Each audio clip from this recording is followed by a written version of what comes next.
Good morning, everybody. We've got a marginally lower trade in the grain markets here on Wednesday morning. It is 6:30 a.m. Central Time. March corn futures down 2.5 cents at 6:07. March soybeans down 1 3/4 at 13.88. March Chicago wheat down 7 cents at 7.63. March Kansas City wheat down 10 1/4 at 7.39 3/4.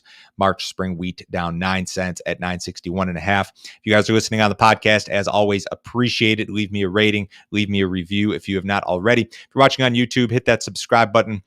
Help me to grow this channel. Subscribe, like these videos, leave me a comment if you have something to say. I usually reply to just about every comment I get on there. So try to help me out there if you can. Would appreciate it. If you need some additional assistance from me, guys, go to my website. It is www.standardgrain.com.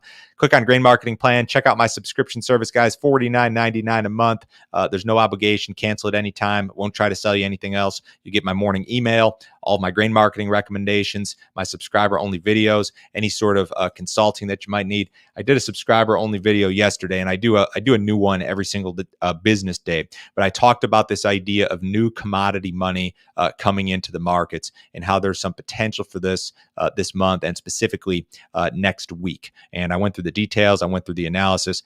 So this is just one of the many things that I discuss in these subscriber-only videos. Everything from money flow to grain marketing to weather. A lot of different topics. A new video every day. If you are interested in those, give that subscription service a shot, guys. Certainly.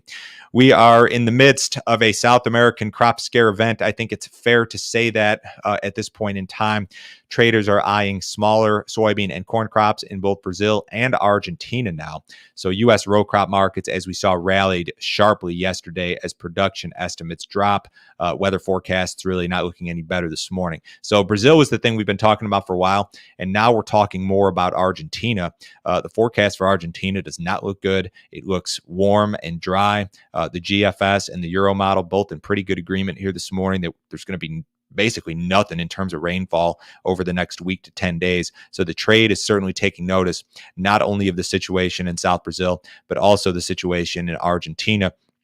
You look at the forecast and you look at the situation here. Precipitation over the last 30 days, we've been above normal in the central and northern part of Brazil. And in some of those areas, you could see flooding, you could see excessive moisture, you could see quality issues. And then South Brazil and Argentina, you've been very, very dry. So a big divide here between those two areas. And then you look at the forecast and it's more of the same. Dry for South Brazil, dry for all of Argentina, and very wet for a lot of Brazil. So there are areas of Brazil that could certainly see some flooding, some late season issues as a result of that. And then, a lot of analysts believe that the damage in South Brazil, which has been more drought stricken, that damage is done. Those crops are not going to be repaired at this point in time. Argentina still has time, but the forecast doesn't look good. So we are absolutely in the midst of some sort of crop scare event here. Now, is that the only thing that's driving prices? That's debatable. We never know for sure why anybody in the market, any market participant is doing what they're doing. I certainly think this is part of it. Does part of it have to do with new money coming in after the first of the year, inflation hedge type stuff, speculative buying? That's a question that we simply don't have the answers to. Now, analysts continue to cut their South American crop estimates. Well-followed crop scout Dr. Michael Cordonier was out with some new estimates yesterday. He reduced his Brazilian soybean production estimate to 138 million metric tons from 140 previously. USDA is at 144. So when we look at the Brazilian crop estimates that are out there right now, both private and public, there's the two privates that have been out this week. StoneX at 134. Cordonier at 138. USDA is still at 144. Conab's at 142. The previous record from last year, according to USDA, was 138. So with these two private estimates out this week, we're talking a crop that's either equivalent to or below last year's record, whereas just a couple weeks ago, we were talking crop that was well above last year's record. USDA will have their January report out next Wednesday. Conab will have their report out next Tuesday, I believe. I don't think the government entities will be as aggressive with any production cuts. In fact, I wouldn't be surprised if they just kicked the can down the road and didn't cut production at all. But I think if they do make cuts, they won't be as significant or as aggressive as what the privates are saying right now. That's just my thought, but anything can happen when it comes to these reports, of course.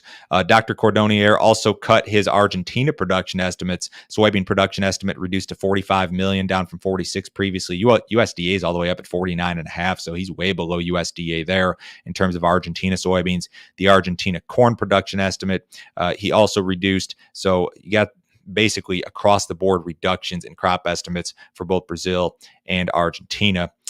OPEC says it will stick to its plan to increase oil production 400,000 barrels per day. They made record supply cuts during the COVID panic when oil got really cheap and went negative there for a minute in spring of 2020. They are now in the process of very slowly normalizing production. Still a lot of wild cards here. They're certainly concerned about new COVID variants, and they're more concerned, of course, about a drop in oil prices. That's what's really important to them at the end of the day is the bottom line. WTI crude futures did finish higher yesterday, just some marginal gains following this news. So this is pretty much as expected.